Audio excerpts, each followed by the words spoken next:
Hey Internet, it's me. Now, once again, this is not that video that I keep saying I've been working on for a while, and it's funny because it's not even a hard video. There's just a lot of things to shoot, and I'm really lazy. But no, the Limited Run Games E3 equivalent was today. Basically, they announced all the stuff that's going to be released by them in the next year. And obviously there will be extra things. They only announced 30 things today, and they usually release 2 to 5 games a week, so that's not everything. But it's supposed to be, you know, the best of the best, the biggest things that they've gotten, the stuff that's going to get people most excited to buy stuff from them. And now, full disclosure, I've supported LRG a lot in the past. I've mentioned them a whole bunch. I've always been, you know, a big proponent of limited run games. I'm not going to point them all out now, but I have literally hundreds of games that I've ordered from them. However, recently I've kind of soured to the company. And I'll get into this real quick. It's multifaceted. Part of it is their refusal to do a second run of a game. Now, I know in their name it is limited run, so it's supposed to be their whole thing. But when FOMO is your business model, it's just kind of scummy. And this recently became an issue because they did the Doom Classics collection. I have it right here. It came out for the PS4 and the Switch. And the disc that's in here, or the cartridge if you're on the Switch, does not work unless it can go online and reconcile to the Bethesda servers. So if you're a sealed collector, this copy, for example, is still sealed.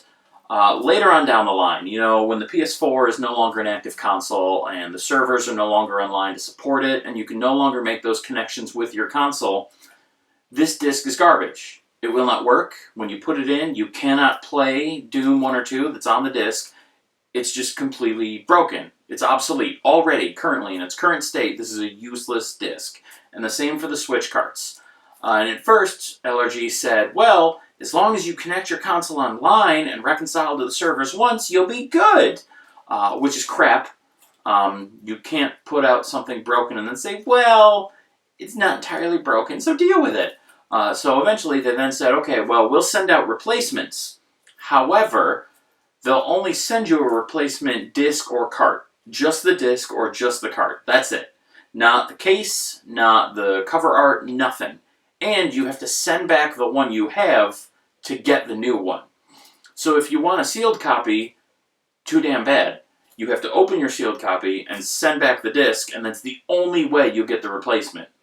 Which basically means that because they refuse to do a second print of anything, even when it's their own mistake and the first print that they put out is broken, because they refuse flat out to do a second print, there will be no sealed copies of this game in existence that also work. Every sealed copy that you see is guaranteed to be a broken, useless copy. Now, maybe you can use it right now if you have access to the internet, which, let's be honest, a lot of people do, but not everybody. Then you can theoretically play this. But further on down the line, when your console breaks, you can't. So, yeah, I'm ranting a lot about this, and I really wanted to talk about the stuff they announced today, so I am going to move on. But that's pretty crap, and I don't like it. But the other thing that's really kind of turned me off to the company lately was actually another big announcement they had where they opened a store. They have a brand new store, a physical storefront where you can go and buy games.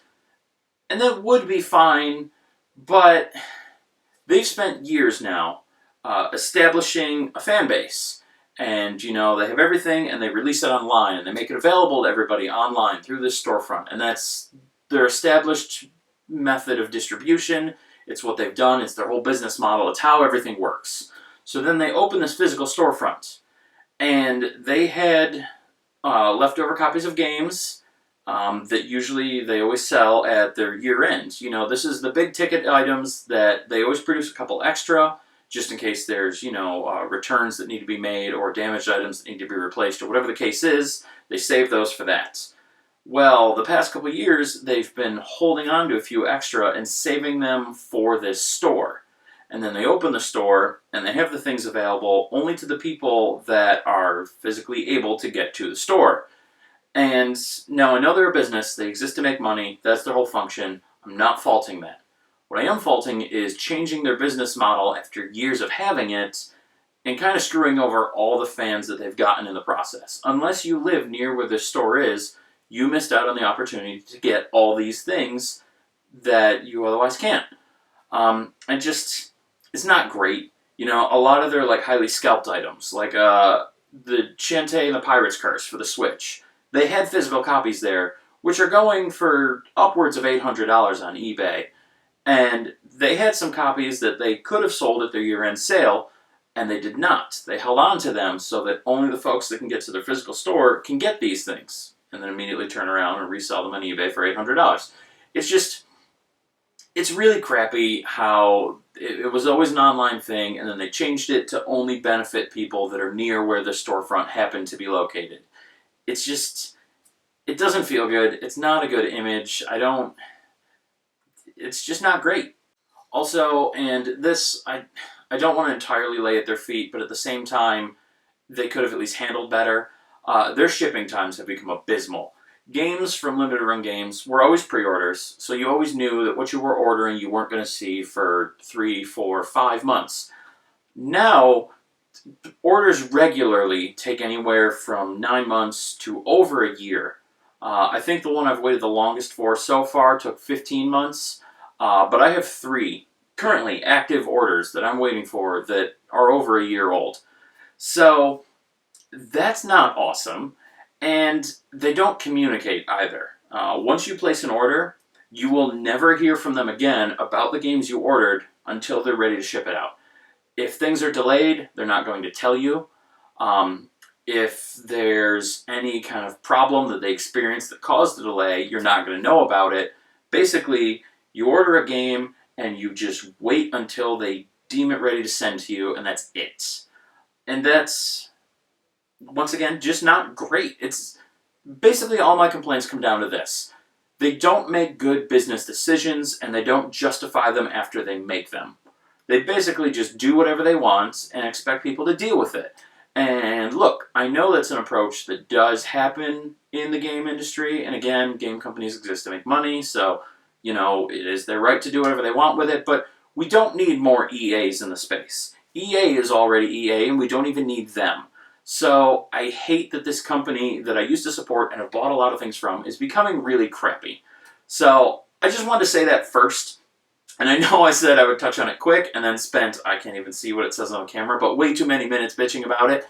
But I am going to get on to the announcements now, so let's do that. Now, I will start off by saying that there was a lot of, I hesitate to call it shovelware, because that's not fair. Developers work hard on things, you know, these games mean stuff to people, and some of them were from big companies like Konami or WayForward, who, they're maybe not that big, but they're getting bigger, partly because of LRG. They're really becoming more popular. But there are games that just didn't seem as interesting. You know, these aren't ones that I would have put in my highlight reel. If you're talking about the big, exciting stuff that you've got coming out over the year, I don't know if these are the titles I'd lean on. And I'm not going to list each one. I do have them on my phone because I'm not going to remember 30 trailers that I just watched. But some of these, like the A Boy and His Blob double pack, they already actually recently released the retro versions of the game on NES or Game Boy cartridges. Well, now they've got the 2-pack of the Game Boy and NES game that you can get for your Switch or PS4 or whatever. That's not a huge get. I don't know too many people that are super excited about it. I honestly don't know too many people that were super excited about A Boy and His Blob on the NES or Game Boy. So, this is kind of an eh. And there's a lot of other things like a Blade Runner game, a Death Wish Enforcers game. I don't know if that actually has anything to do with the movie Death Wish, but it just looks very generic. There's a couple licensed Bill and Ted games. Again, they were from the NES and Game Boy, and I don't know that anyone was asking for those. There was a sequel to River City Girls, which, again, WayForward becoming more popular. They're, you know, doing more stuff with the franchises. Good for them. I do like that studio. I like a lot of the stuff they put out, but I don't know if this is big enough to save for your highlight reel. Just a lot of stuff like that. There's a lot of uninteresting, generic things. I'm sure I've been putting all the various images or maybe small snippets of the trailers up while I've been talking, so you can see what the other games are. But they just, a good portion of what they announced today was just kind of chuff. It wasn't that interesting. There wasn't anything to really care about. It was just there. So I'll move on. Another thing I noticed that was actually surprising is they mentioned several different shoot 'em ups or shoot 'em up collections, and I'm just really surprised. I don't know if there's a resurgence of the shmup genre, and people are just now realizing that, hey, these are pretty decent games. Spoiler alert for my next video. But yeah, and a couple of them are big names. The one, and I'm sure I'm saying it wrong, but the Dodonpachi is a well-known Japanese shmup. A lot of people really like that game, and they've got it coming out on the Switch, which is really exciting. Also, the ESP Galuda 2 is, and I know I said that one wrong too, also coming to the Switch. A lot of this stuff is for the Switch this year. Most of these announcements. But these are both really good, really exciting shmups, and it's really cool that they're coming out. And then they mentioned one, it's not specifically shmups, but it has a lot in it, and that's the Konami Anniversary Collection Arcade Classics, or whatever arrangement of those words is the actual title. It's just a bunch of their old arcade titles, but it has, Gradius and Life Force and a lot of other shmups on it, and that's also coming out, of course, to the Switch, PS4 as well, I think. But yeah, so that's really exciting. For people that like that genre, you don't see a lot of games often that are exciting to pick up. I think there's like a Death Smiles double pack not too long ago, but overall you don't see a lot of stuff for that genre. So having 3 out of these 30 be announced, 10% of the games that were announced today are shmups. That's pretty cool.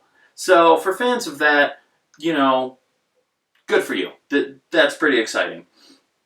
Another weird thing that they mentioned, like way too many entries in the genre, is FMV games. I don't know why people are so excited for these. They were never good. And a lot of the ones announced are old ones being redone. But Night Trap and Plumbers Don't Wear Ties, which are two, just notoriously bad games, are being remade and re-released on the PS5. And then Prize Fighter Remastered, I don't actually know anything about it, but from the trailer it just looks like a very generic and probably not great boxing-based FMV. And then one called American Hero, and I kind of actually zoned out while this trailer was playing. But yeah, all 4 of those were announced, and that's probably 4 too many FMVs to lean on hard as major titles. Now, I do know there's a cult following around Night Trap, mostly because of the song, and then even more importantly for Plumbers Don't Wear Ties, because I think that's a game that for some people falls in the so bad it's good category. Too many words, I ran out of oxygen. But, for normal people that play games that are actually fun to play, I say that as I started off as basically a nerd ripoff playing terrible games, but nobody's excited for FMVs, so I don't know why there were so many, but there were. So if that's a thing you're into, A, get help, B, I guess get excited. But moving on, there was a couple retro releases that, personally, as a retro collector, I was excited to see. And actually, one of them, and I'll mention this one first, I'm really excited to see is... Sorry, there are weird birds outside the door. But no, it's a Rendering Ranger for the Super Nintendo. And the reason I'm excited is because it never actually came to the Super Nintendo. It was only on the Super Famicom. We never got a physical release here in America, so this is the first time we're getting it physically. That's pretty exciting. The other ones they mentioned were Glover for the N64, which I believe has actually had a lot of controversy around it recently. It was something that Pico Interactive was working on. They got the rights to the game. They've been polishing up the ROM and just trying to do some bug fixes. However, I guess there was a whole controversy where when they received the original ROMs, at first they didn't want to dump them online and were refusing to do so, and I believe someone else got a hold of the ROM, did dump it online, and they tried to force a takedown of it. And basically everyone who's into retro conservation and all those kinds of things was up in arms because that is admittedly a crap thing to do.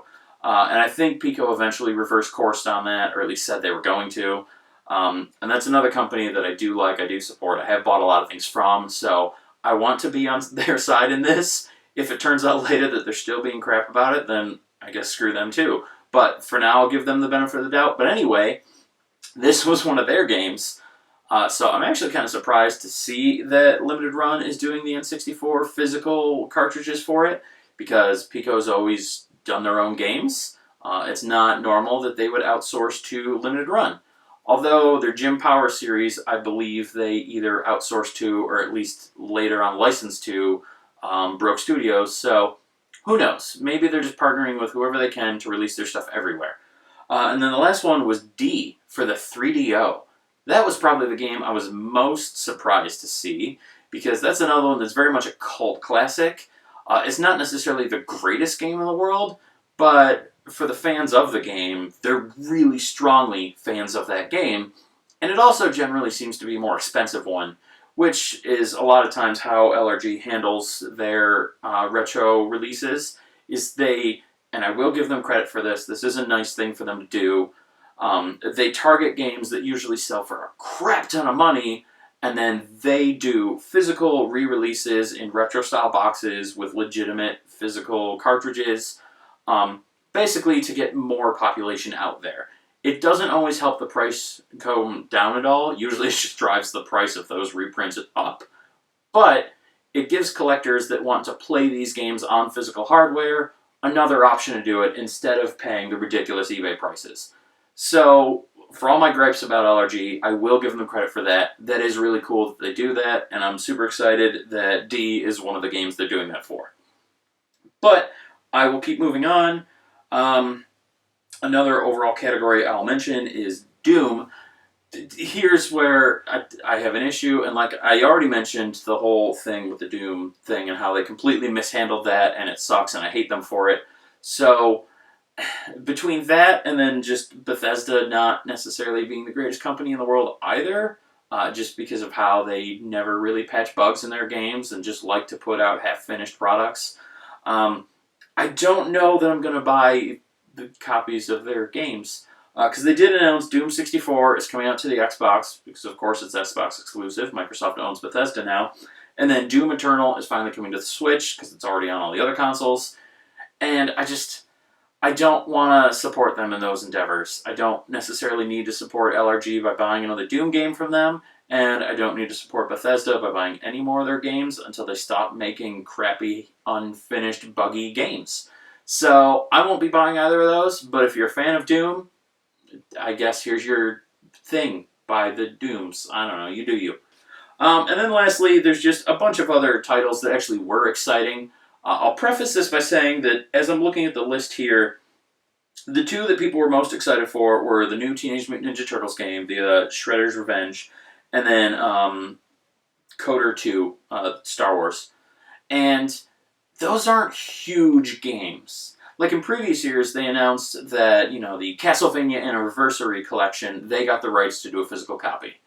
Another big one was when they actually announced, I believe it was the following year, but the Castlevania game on the TurboGrafx, they were going to re-release a physical TurboGrafx copy.